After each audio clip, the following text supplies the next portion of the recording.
polvo de la tierra, él volvió al polvo, porque del polvo había sido tomado. Pero el Maestro, el Señor Jesucristo, dice la Escritura que Él es del cielo. Por eso es que volvió al cielo. Entonces, estamos viendo nosotros, este es el libro, dice, de las generaciones de Adán, el día en que creó Dios al hombre. A semejanza de Dios lo hizo, varón y hembra los creó. Y los bendijo y llamó el nombre de ellos Adán, el día en que fueron creados. ¿Cuál es la palabra clave aquí? La palabra crear. Dice que estos hombres fueron creados por Dios. Y si crear y formar es completamente distinto, entonces ¿cómo es que nosotros creemos que este hombre formado del polvo de la tierra se llamaba Adán? Si dice que los creados fueron nombrados como Adán por Dios. Habría ahí algo, porque dice Génesis 2:7 que hasta en Génesis 2:7 Jehová Dios formó al hombre del polvo de la tierra. Y vemos aquí también en el 8 que este hombre formado del polvo de la tierra no fue formado del polvo de la tierra que estaba en el huerto, sino que fue formado del polvo de la tierra.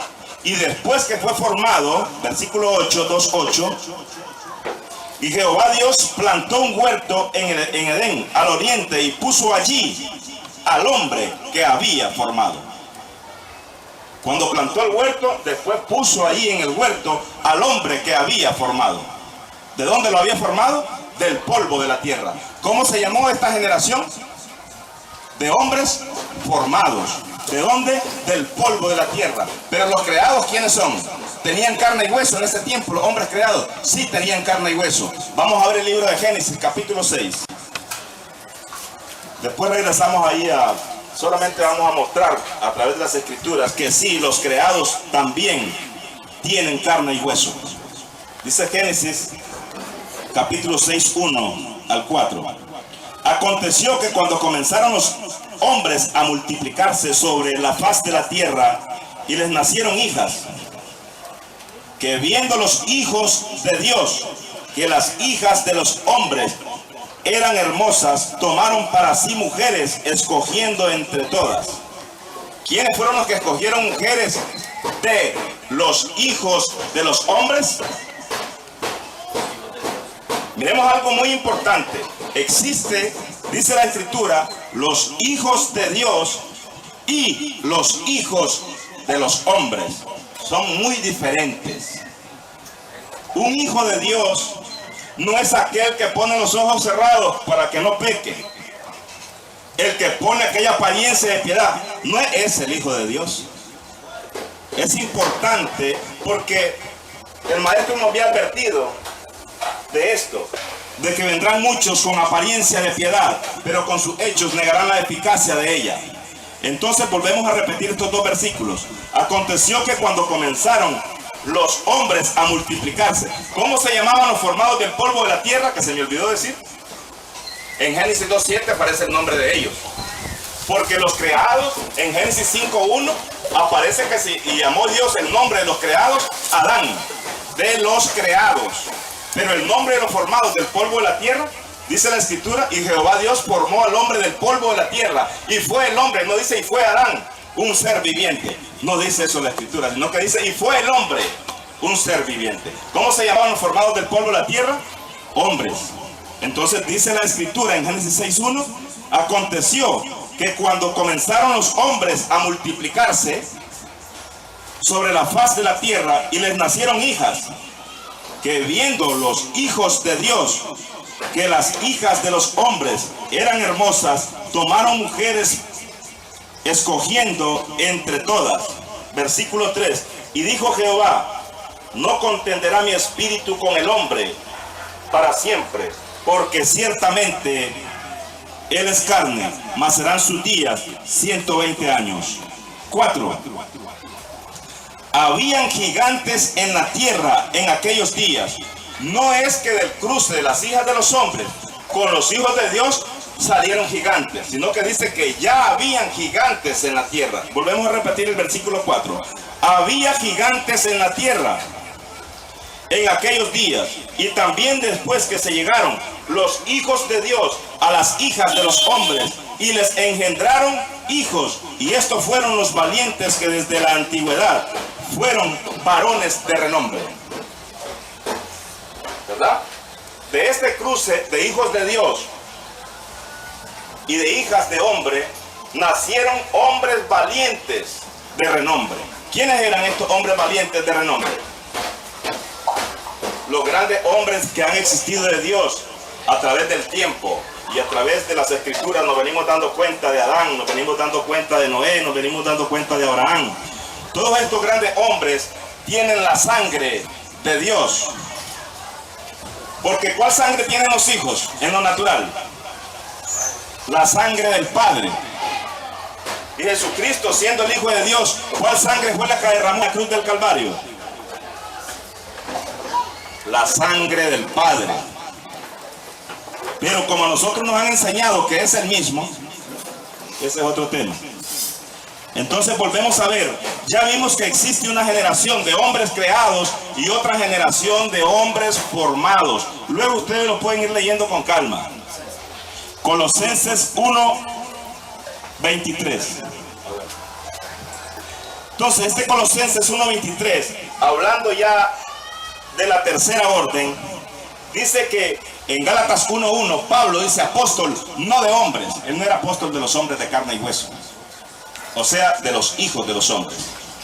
Dice que él era apóstol, vamos a ver, versículo 23. Si en verdad permanecéis fundados y firmes en la fe y sin moveros de la esperanza del evangelio que habéis oído.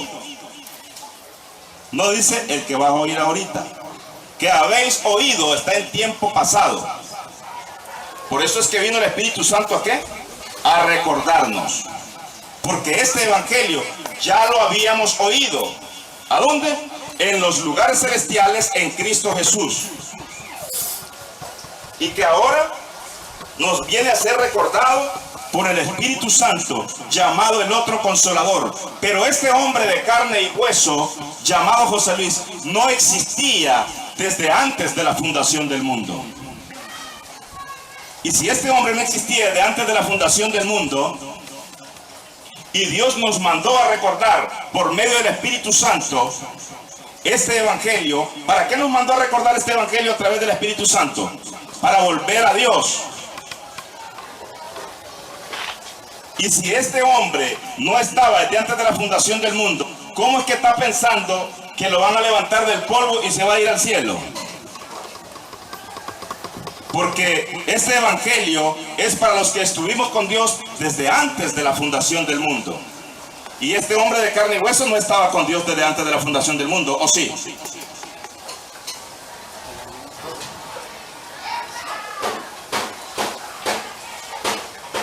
Recordemos que ese evangelio que iba a ser anunciado a toda criatura, no nos dijo el maestro quién nos iba a enseñar este evangelio. Por eso dijo que fuésemos humildes y sencillos de corazón. No dijo en qué lugar, no dijo cuándo o quién nos va a anunciar este evangelio. Este evangelio no tiene títulos, este evangelio no tiene carnet, porque este evangelio es para los que estuvieron con Dios desde antes de la fundación del mundo. Este evangelio no es para hombres de carne y hueso. Este evangelio es para la creación de Dios que se encuentra presa y dormida en cada uno de nosotros. Si no, ¿para qué el Señor mandó escribir Efesios 5:14?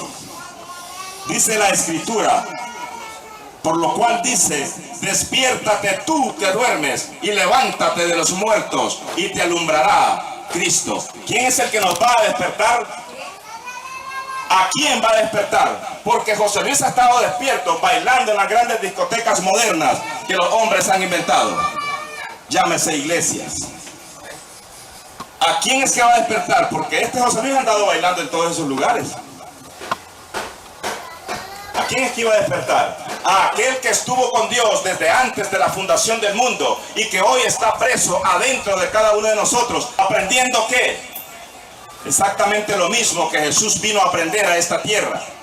¿Qué fue lo que vino a aprender? Vamos a verlo en el libro de Hebreos 5, 7 y 8.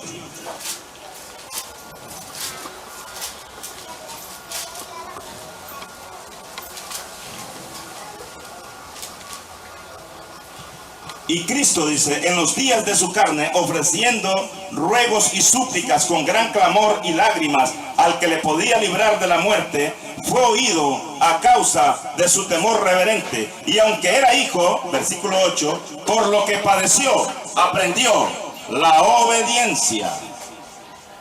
¿Qué fue lo que vino a aprender? Obediencia. ¿Y qué es lo que nosotros estamos aprendiendo ahora que estamos presos adentro de este cuerpo? El que fue creado. Recordemos que en aquel tiempo los hijos de Dios tenían carne y hueso, sino cómo es que engendraron hijos a las hijas de los hombres. Pero dice que Dios rayó de la tierra a los hombres que había creado en el versículo 7. O sea, los quitó de la tierra. ¿Por qué? Porque así quiso Dios, quitarlos de la tierra.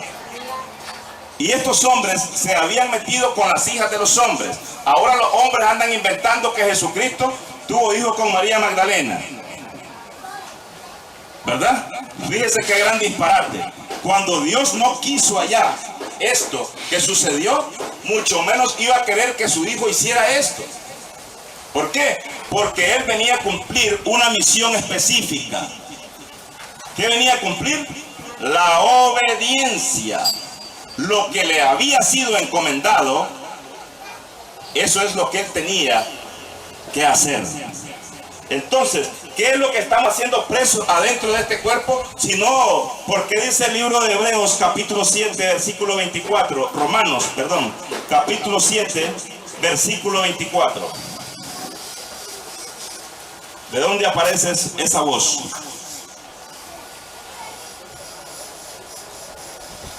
Dice así: miserable de mí, ¿quién me librará de este cuerpo de muerte? ¿Quién es el que estaba hablando ahí? Nosotros pensamos que era el hombre de afuera el que estaba hablando. Miserable de mí, dice, ¿quién me librará de este cuerpo de muerte? ¿Y hasta cuándo somos librados de este cuerpo de muerte? Hasta que este cuerpo muere. Hasta entonces, el otro hombre que se encuentra preso en cada uno de nosotros es libertado de la esclavitud de corrupción a la vida eterna. Entonces, dice el versículo 1:23 de Colosenses: y sin moveros de la esperanza del evangelio que habéis oído, el cual se predica en toda la creación. No dice en todos los hombres formados. No dice la escritura eso. ¿Y cómo es que debemos de creer? Como dice la escritura. Recordemos nosotros que andamos diciendo que vivimos en la gracia, pero no sabemos ni siquiera cuáles son los mandamientos de la gracia. Porque en el tiempo de Moisés, la ley entró en vigencia cuando Moisés recibe los 10 mandamientos. Antes de que Moisés recibiese los 10 mandamientos, ¿cómo estaba el pueblo? En desenfreno. Después de recibir los 10 mandamientos, los que oyeron la voz de Dios, o sea, los que la entendieron, estos creyeron al profeta Moisés, que eran las palabras de Jehová. Hasta entonces entró en vigencia la ley conocida como la ley de Moisés. ¿Y cuándo entró en vigencia la ley de la gracia entonces?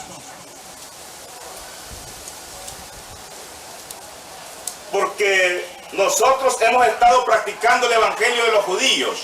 Y dice Romanos 2:16: porque los gentiles que no tienen ley hacen por naturaleza lo que es de la ley.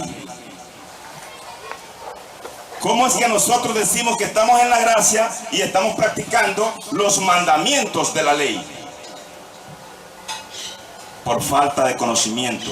No tenemos el conocimiento de los mandamientos de la gracia. Recordemos en San Juan 14:15, el maestro hablando en parábola les dice a los discípulos: si me amáis, guardad mis mandamientos. Pero no les dijo cuáles eran, ni quién los iba a escribir. Porque si fueran los mandamientos de la ley, se los sabían de memoria desde los 12 años. ¿Cuáles mandamientos son los que Jesús les estaba diciendo que guardaran a los discípulos? Vamos a ver cuáles mandamientos son. ¿Y quién los escribe?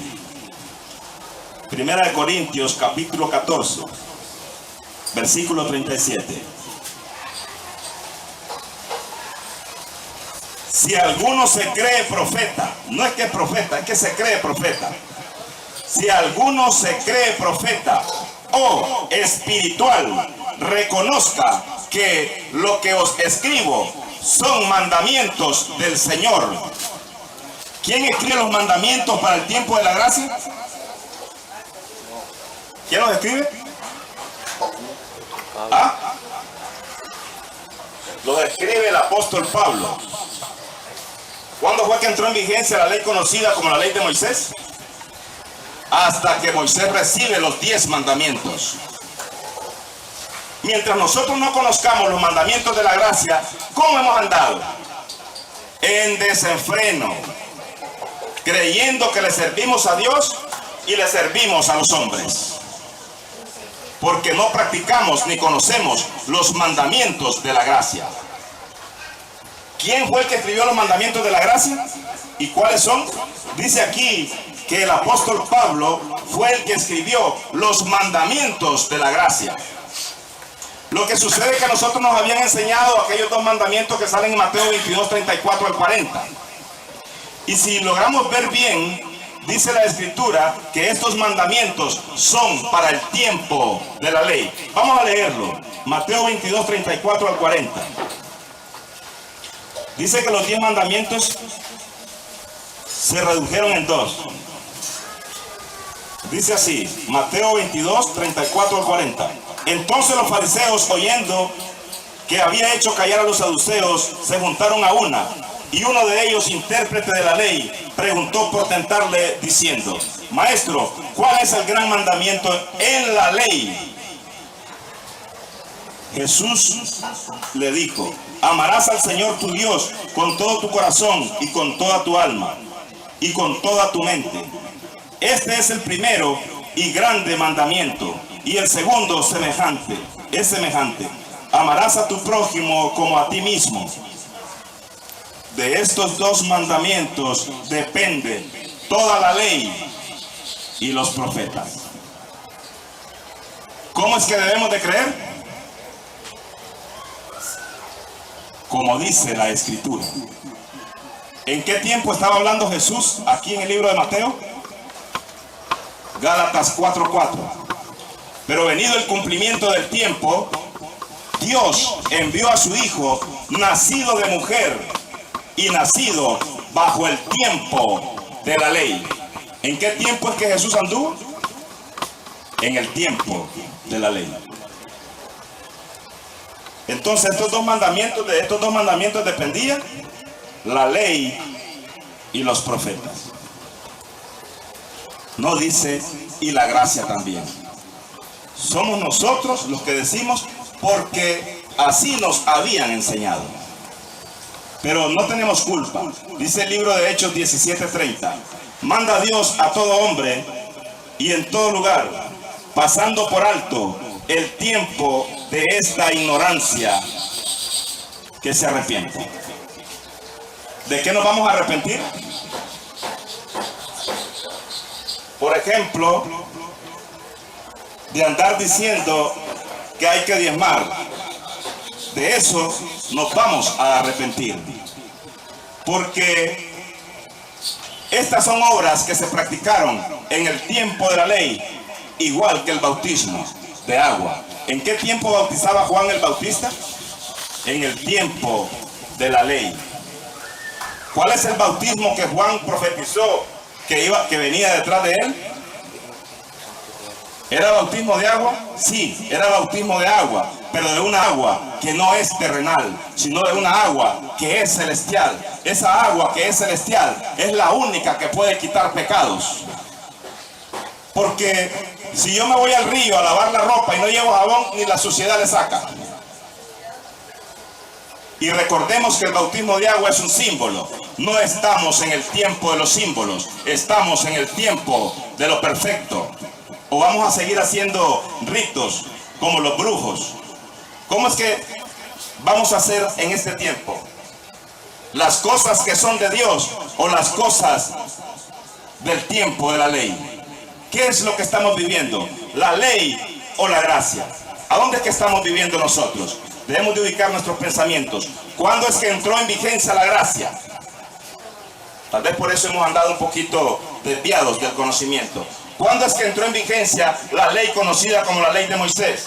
Cuando Moisés recibe los 10 mandamientos. ¿Y cuándo entró en vigencia la ley conocida como la ley de la gracia? Hasta que el apóstol Pablo escribe los mandamientos del Señor. Porque si no, ¿a qué mandamientos me voy a pegar yo para poder obedecer a Dios? Si no tengo mandamientos. Tengo entonces que esperar, como dice 1 Corintios 14:37, si alguno se cree profeta o espiritual, reconozca que lo que os escribo